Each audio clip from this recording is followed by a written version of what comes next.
ఆ మాంగళ్యాన్ని రామదాసు గారు తయారు చేయించినటువంటి మాంగళ్యాన్ని 3 మాంగళ్యాలు కలిగినటువంటి మాంగళ్యాన్ని రామచంద్రమూర్తి సీతమ్మ వారి మెడలో వేస్తూ ఉన్నాడు. ఇది అద్భుతమైనటువంటి సన్నివేశం. మనందరి యొక్క భాగ్య విశేషం వలన ఇటువంటి ఒక గొప్ప సన్నివేశాన్ని మనం చూడగలుగుతూ ఉన్నాం. అందరికీ అన్ని వైపులా అర్చక స్వాములు ఆ మాంగళ్యాన్ని దర్శింపజేస్తున్నారు. అంతా కూడా సేవించండి. ఇప్పుడు రామచంద్రమూర్తి సీతమ్మ వారి మెడలో ఆ మాంగళ్యాన్ని ధరింపజేస్తారు. సుమంగళీరితి మంత్రేణ శ్రీ సీతా మహాలక్ష్మీదేవ్యాః కంఠే ఆచార్యః హరిం ధ్యాయన్ సమర్పయేత్. ఓం సుమంగళీర్యం వధూరిమాగుం సమేత పశ్యత సౌభాగ్యమస్యై తత్వాయాధాస్తం విపరేతనా.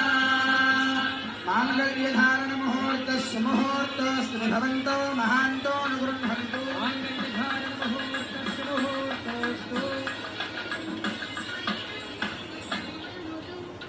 మాంగళ్య ధారణ అయిన తర్వాత వారణమాయిరం అని కార్యక్రమం.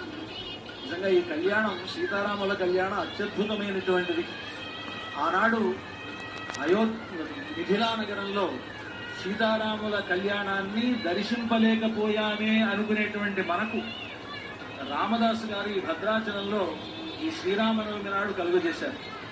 ఆనాడు మనం చూడలేకపోయినా ఈనాడు అర్చామూర్తులుగా వేయించుతున్నటువంటి ఈ భద్రాచల రాముడి కళ్యాణాన్ని సేవించేటువంటి భాగ్యం మనకు కలుగుతూ ఉన్నది. వారణమాయిర కార్యక్రమాన్ని అర్చక స్వాములు నిర్వహిస్తారు. గోదాదేవి రంగనాథుణ్ణి తాను వివాహం చేసుకున్నట్లుగా కలగని తనకు వచ్చినటువంటి ఆ కలను తన స్నేహితురాళ్లకు చెప్తుంది. ఆ కలలో తనకు రంగనాథుడికి ఏ పద్ధతిలో వివాహం జరిగిందో దాన్నంతా వర్ణించి చెప్తుంది.